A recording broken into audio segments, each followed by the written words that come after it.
السلام علیکم ورحمۃ اللہ وبرکاتہ۔ آج میں آپ لوگوں کو اس ویڈیو میں حضرت یونس علیہ السلام کا ایک مختصر سا واقعہ بتلاؤں گا۔ حضرت یونس علیہ السلام نے جب دیکھا کہ ہماری قوم کے لوگ ایمان نہیں لا رہے ہیں تو غصے کی حالت میں اللہ رب العالمین کی اجازت کے بغیر، اللہ رب العالمین کے حکم کے بغیر قوم سے نکل کر کے جانے لگے، تو اللہ تعالیٰ نے مچھلی کو حکم دیا اور اللہ تعالیٰ کے حکم سے مچھلی نے انہیں اپنے پیٹ میں لے لیا، اور مچھلی انہیں لے کر کے سمندر کی تہ میں لے کر کے گئی، اور اسی طرح سے چلتا رہا۔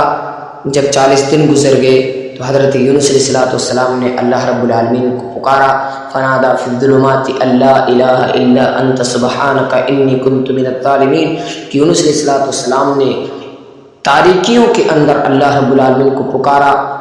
کہ اے اللہ تعالیٰ، تیرے علاوہ کوئی معبود برحق نہیں، تو پاک ہے، بے شک میں ہی ظالم تھا۔ پھر اللہ تعالیٰ فرماتا ہے کہ فاستجبنا له من الغم وكذلك ننجي المؤمنين، کہ ہم نے اس کو غم سے نجات دے دیا اور اسی طرح سے ایمان والوں کو نجات دیا کرتے ہیں۔ میرے بھائیو، آپ غور کیجئے،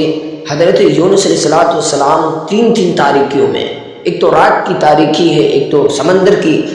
تاریکی ہے، اور ایک مچھلی کے پیٹ کی تاریکی، تین تاریکیوں میں جہاں دنیا کا کوئی نیٹ ورک کام نہ کر سکا، اللہ رب العالمین کا نیٹ ورک، اللہ رب العالمین کے سمپرک نے وہاں کام کیا۔ حضرت یونس علیہ السلام کو دعا کے ذریعے سے اللہ رب العالمین نے نجات دیا، اور حدیث میں آتا ہے کہ اللہ تعالیٰ نے فرمایا کہ اگر یونس دعا نہ کرتے تو ہم ان کو قیامت تک اسی میں رکھتے، کبھی اسے نجات نہ دیتے۔ اور آپ اس پر بھی غور کیجئے کہ اللہ تعالیٰ نے 40 دن تک یونس علیہ السلام کو مچھلی کے پیٹ میں زندہ رکھا، ان کی موت نہ آئی۔ یعنی اللہ رب العالمین جس کو مارنا چاہے اس کو کوئی زندہ کر نہیں سکتا، اور جس کو اللہ رب العالمین زندہ رکھنا چاہے، پوری دنیا کی طاقت مل جائے، اس کو مار نہیں سکتے۔ اور اس سے یہ بھی پتہ چلا کہ انسان، اگر کسی انسان کو پوری دنیا کے لوگ، پوری امت کے لوگ ذلیل کرنا چاہیں تو وہ ذلیل نہیں کر سکتے، اور اگر پوری دنیا کے لوگ مل کر کے انہیں نفع پہنچانا چاہیں تو نفع نہیں پہنچا سکتے، مگر جب اللہ رب العالمین چاہے۔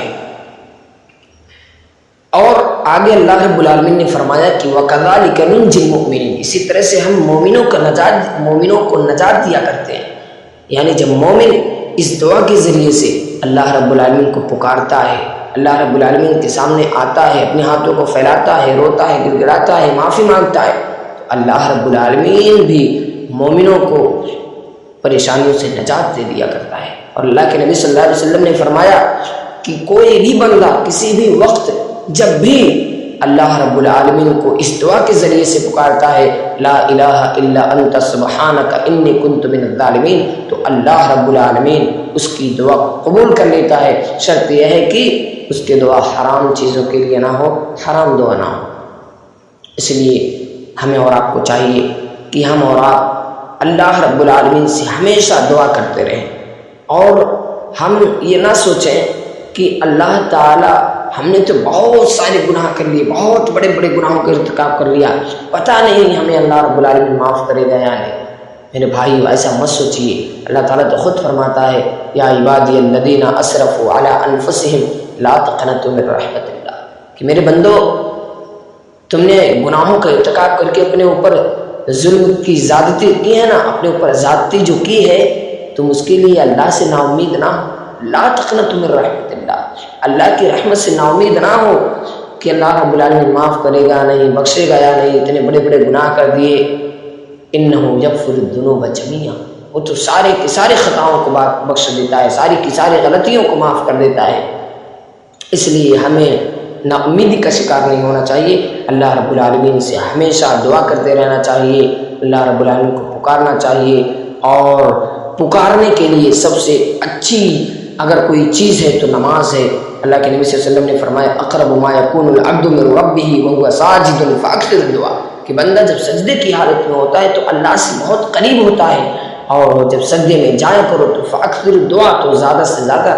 اللہ تعالیٰ سے دعا کیا کرو۔ اس لیے ہمیں چاہیے کہ ہم پہلی بات تو نماز کی پابندی کریں، اور نماز کے اندر، سجدے کے اندر جب جائیں سنتوں کا اہتمام کریں، سجدے کے اندر جب جائیں اللہ سے خوب روئیں، گڑ گڑائیں، اپنے گناہوں کی معافی مانگیں، اس سے دعا کریں، اور جو آج مسلمانوں کی حالت ہے اس پر بھی اللہ سے دعا کریں کہ اللہ مسلمانوں کی حالت میں تبدیلی کر دے۔ اللہ تعالیٰ تمام دعاؤں کو قبول کرے گا انشاءاللہ تبارک و تعالیٰ۔ اللہ تعالیٰ سے دعا ہے کہ اللہ تبارک و تعالیٰ ہمیں اور آپ کو ہمیشہ ہر حال میں اللہ تبارک و تعالیٰ کی شکر گزاری کرنے اور اس سے دعا کرنے کی توفیق دے۔ آمین۔ والسلام علیکم ورحمۃ اللہ وبرکاتہ۔